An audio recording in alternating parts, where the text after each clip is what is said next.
Hello and welcome to the third episode in our special series SBI Presents Times Network Living Room Conclave India Education Mission. Today we're talking about STEM integration in K12 education.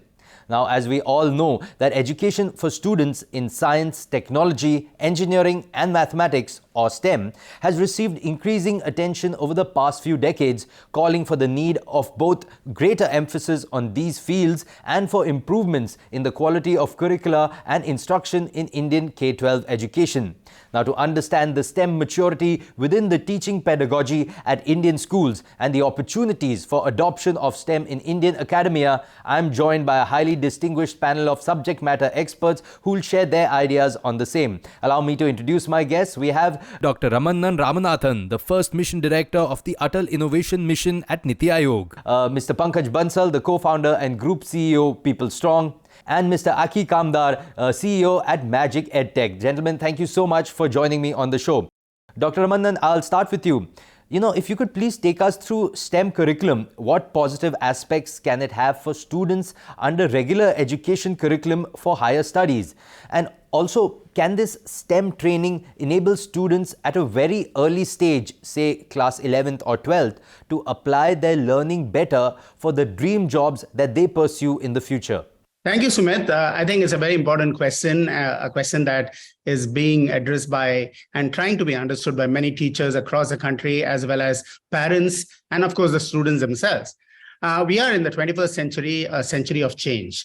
And this change means technology is making a tremendous impact in the way we are experiencing the world and the way the world is experiencing us. Technology has become affordable, accessible, available, and advanced. And when you want to leverage that technology, which is becoming affordable and accessible, it gives you the opportunity of being a solution provider rather than just being a job seeker in the environment. The focus on science, technology, engineering, mathematics, combined with problem-solving skills, daily living skills. How do you ensure that you interact in a collaborative, communicative environment that the internet has enabled? All of this calls for a major rehaul in the way we have conventionally approached education. And therefore, STEM curriculum is now incorporating these ingredients, which were not there earlier. Earlier, it was more a rote learning exercise, get good marks, go into a higher class, get good marks again, go to a university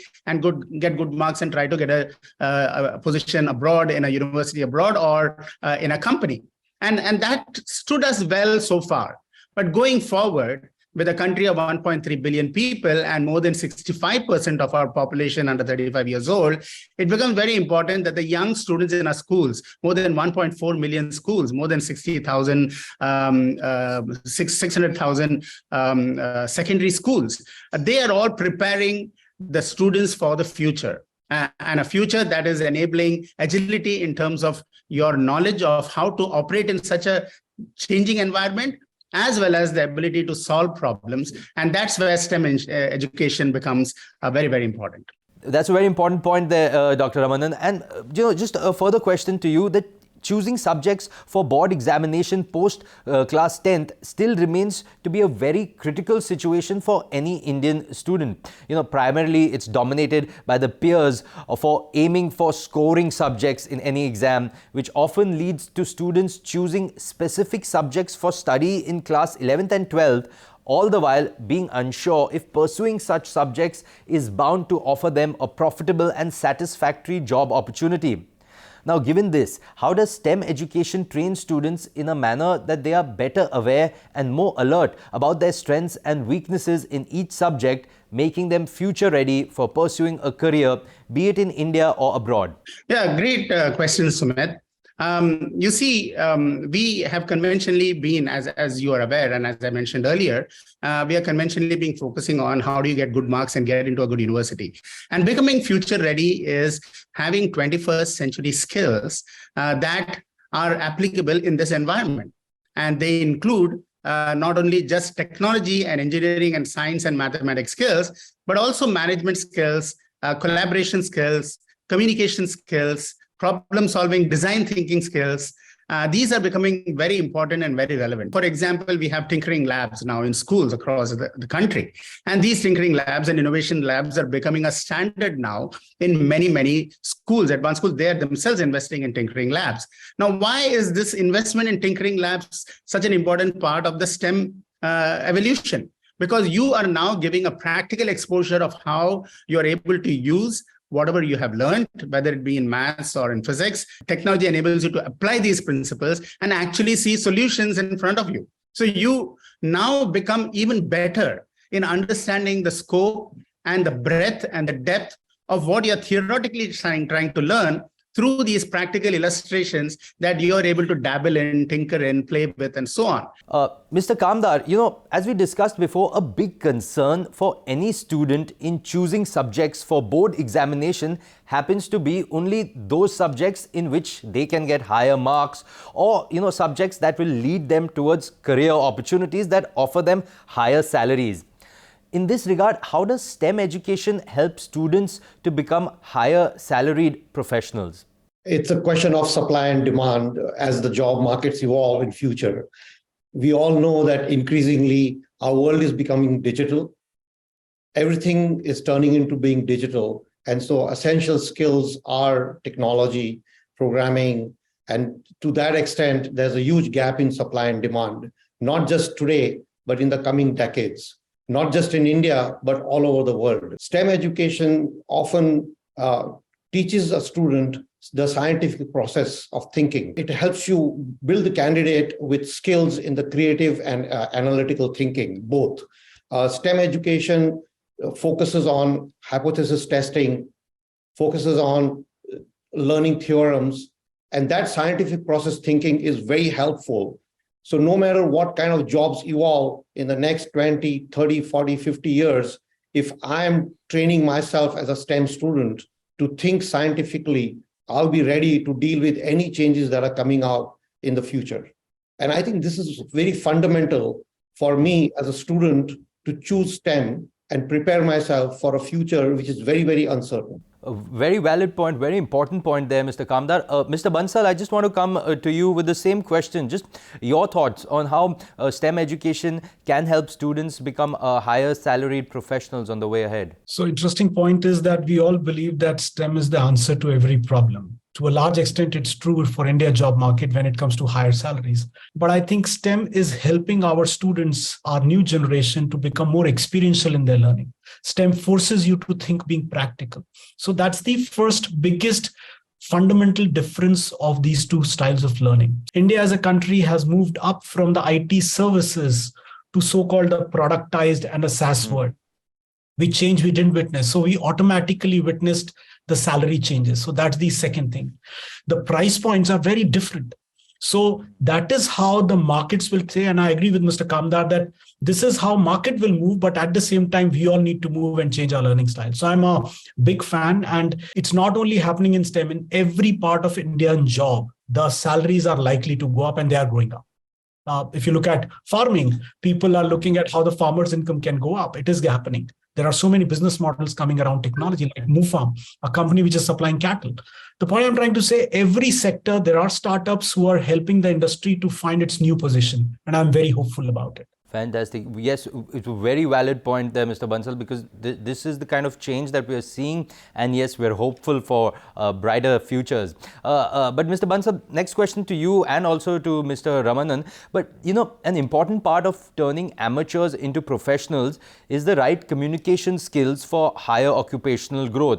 Now, we're all aware of the divide between first benchers and last benchers, and India currently executes an education curriculum which is very rigid, with a lot of peer pressure inside the classroom, where students, they often lack confidence to ask questions inside the classroom because they're worried, what will the teacher say, what will other students say.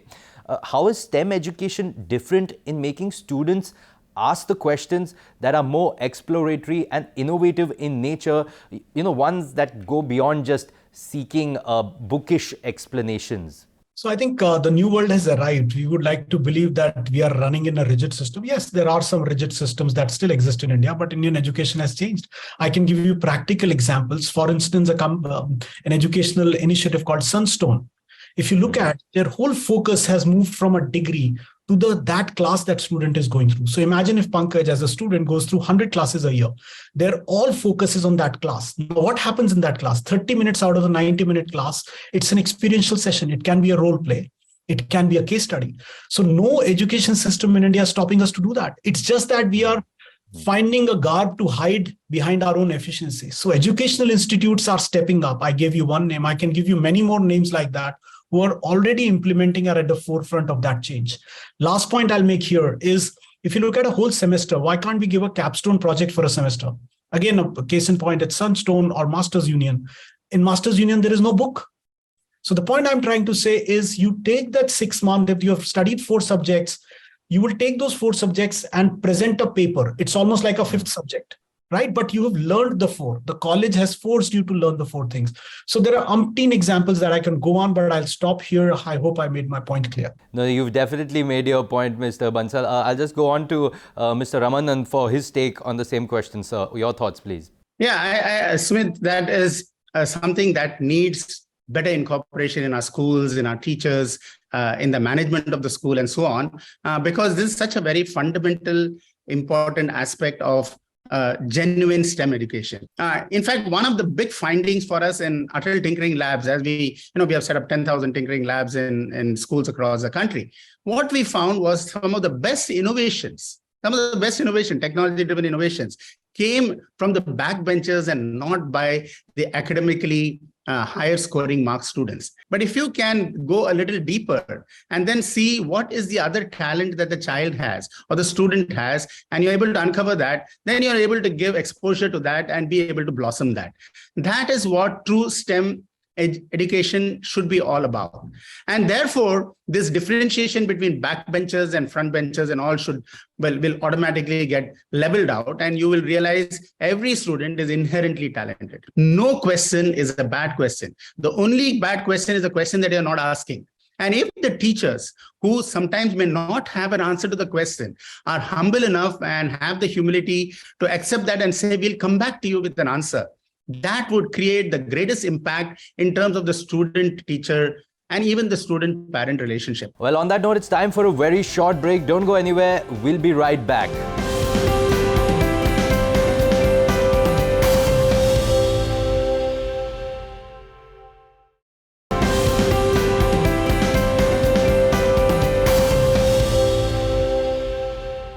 Welcome back to our third episode of SBI Presents Times Network Living Room Conclave India Education Mission, where today I'm in conversation with an esteemed panel of experts and we're talking about STEM integration in K12 education. Mr. Kamdar, in your observation, what kind of careers are most opted for by STEM graduates? Compared to regular education curriculum, how does STEM education train students better for not only pursuing courses abroad, but also facing academic competition in foreign universities? I actually consider STEM as a foundational program in our today's world. As the world gets more and more digital, STEM becomes foundational program for students to take. Think about supply demand, and you'll see that STEM students often land up picking up computer science programs because that's the highest paying and highest demand kind of a occupation at this point in time. You also have STEM students pursuing engineering and medicine. So those are more predictable occupations. What has happened is STEM is becoming essential, and your 3 occupations which are hot at this point in time, in my opinion, particularly is computer science, within that robotics and automation. And now, of course, we are talking to the next level, which is artificial intelligence. The starting salary of students who are coming out of higher education is just going through the roof at this point in time, because there's so much demand and there's so much potential value that a person can add if they have that expertise in that space. So I think, students from India, I think in general are much better prepared to compete in, I think in the academic institutions abroad, particularly in the STEM space. The area where I think our students may probably need to compete a little better when they land up in those environments is the humanities area. Students who have taken higher education degrees in STEM from a visa granting purposes. So typically a STEM student gets a 3-year work visa post-graduation in US. And UK has a special window called high potential visa for students who has STEM programs degree. So I think, there's huge potential, for students who do STEM foundation programs and they're then going abroad to pursue such degrees. Very important point there, Mr. Kamdar. Mr. Bansal, I'll just come ahead to you now. If you could please share some of your insights about STEM graduates in India and how do they fare academically compared to students trained under the regular curriculum? The challenge that I see in India is only one prominently staring on our face is the number of women coming out of that, right? So that's the one side which I don't see very positive, because the number of women at a tertiary level which is coming in STEM education is just 18%, right? How and what we need to do as a country to help them and increase that number is the challenge that we are facing. However, in terms of the output, I have reached to a conclusion that kids in STEM somehow learn in spite of the school. I'm a firm believer of that. They have so much access to information and learning programs that colleges are not the source of learning. Colleges have become the source of collaboration. And if institutions fail in doing that, they will fail in education. So I feel we have smartest of the kids coming out of college, girls, boys, they're doing extremely well. They will learn whichever way. No college can stop it, but college needs to build a collaborative ecosystem, which we are not very good at. And as a country, we need to build a research ecosystem. For instance, Atal Labs, right? Atal Tinkering Labs is a great initiative. So, when government is taking steps forward, we as country, as institutions, as parents need to do that. We need to just tell our kids that you can do it and give them the support ecosystem. Absolutely. Very important point, Mr. Bansal there. And I'll just take what Mr. Kamdar said earlier. Mr. Bansal, I'll just take this back to you because he spoke about the career opportunities.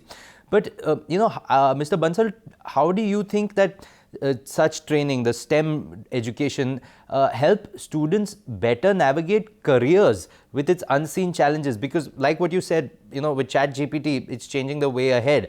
So the careers will also, while the larger bucket could be computer science, but within that, things are changing. Even as a coder, what you would be doing, the challenges that you see, we can't predict right now what it would be in the next few years. So how can this training help these kids be ready for those unseen challenges? So unfortunately, in 2 years, to change an education ecosystem or the course content of college is impossible. It's a wishful thinking, right? No government, no institution, no parent, no child can do it. So we'll all have to accept that changes will come, but they will take their own sweet time. However, as I told you, we have to look at both the things together. It is bound to happen that kids are going to learn beyond the college formal processes. And they're already learning all this, right? All we have to do is make sure that when they do it, can we give them the research ability? Can we give them those practice rounds? Can we make sure that the internship numbers increases? Can those opportunities be made available to them? It's happening. That is why I'm very hopeful that the average salaries will go up, because there are no more coding. If you ask anyone, what was the last time that someone actually wrote a code? People still go on to Google. They first say that's how a typical developer work, and now they'll have ChatGPT. But so the work that they're doing is a higher order work. Hence, their salaries are likely to go up. So it's a positive thing. It's not a negative thing. Are we completely ready for that? Answer is no. Still 50% of employers feel that the workforce is not ready for what they want, 50% plus. So it's not a very good number. But at the same time, if I quote you, India Skills Report, it says 53% kids are ready for jobs, which was 32% around 2014. So there are enough indicators that we are on the right track, but we have not yet arrived, but we are in the right direction. That's my firm belief and take. And I think that's really one of the most important things, that we are on the right track. As we wind up the panel, Mr. Kamdar, just, what kind of public-private partnerships have boosted employment for STEM graduates in India? And the second part of the question is just your thoughts on the kind of investment that STEM education has attracted for in Indian education in the last few years. I was very encouraged when I first heard the Department of Science and Technology and IBM collaborating on that. Similarly, there was the vocational, training department collaborating with Tata for factory training, for factory automation training. And, we call in the corporate world the last mile training that we have to provide to the graduates that we hire. And we are very big promoters of hiring undergrads into our program at our company. There is no 5-year plan towards this. And I think, this is where I think corporations and institutions, academic institutions, as well as government agencies can come together and make that investment proactively. Because in education, everything that you do, it impacts a generation. So you have to think in decades, not in 1 year's time. I've always said this in many public forums before. I even when I talk to my team members, I said, never think about short term, never think about quarterly results, never think about annual results. We're impacting lives. So we have to think very long term. And I think Mr. Bansal referred to that we are making progress in the right direction. We're on the right track. And I think that's important for us. We have to look at it in multi-decade scenarios. Absolutely. That, I think, is a very important point, Mr. Kamdar. We can't think of this as instant returns. This is the long-term game. As we wrap up, the panel, Dr. Ramandan, if I could just have your closing comments. How do you see the way ahead for STEM education in India? No, thank you so much for asking that particular question. Two things. We have a great opportunity of transforming our young students into the innovators of tomorrow to make global impact. And I'm talking about socio-economic impact, not just social impact, not just economic impact, because we have had students creating innovations. For example, a girls' school in Tuticorin near Salem, they created a solar panel IoT-based irrigation management system to help the farmers in that particular area. Now, how marvelous is that? They are 8th grade students. Now, that is the power of group innovation and the ability to put forward tools and technologies available to them at a very low cost that is affordable today. We had more than 50,000 students participating in an adult tinkering marathon, and each of these students were part of a group of 4 or 5 who were creating innovations for problems they see in and around the community they live in. 33% of the students who were winners in that were girl students. We have at least 34% of the entrepreneurs and startup creators as women entrepreneurs. How do you ensure that every district and every village, the students from there get the opportunity for world-class education? So that's something that using communication, using technology, we can do that. And I think this is a great opportunity for us to ensure inclusivity, access, and affordability in education so that our students, whether they are a girl student, whether they are disadvantaged students economically or otherwise, or whether they are in the remote parts of our country, get equal access because of technology to world-class education. Then you will see the world benefiting from Indian education, and we can become a beacon for the rest of the world. Well, thank you, Dr. Ramandan. Thank you, Mr. Kamdar. And thank you, Mr. Bansal, for your insights on STEM integration in K12 education. Today, India has recognized the importance of STEM education in preparing its youth for a challenging future, with several initiatives being taken up by the Indian government and private organizations for increasing the adoption of STEM education in K12 schools in India. The mission to induce rational and scientific aptitude for educational outcomes is slowly becoming a reality. Well, that's all on this episode, but don't forget to tune in for our next episode of SBI Presents Times Network Living Room Conclave India Education Mission. Thank you so much for watching.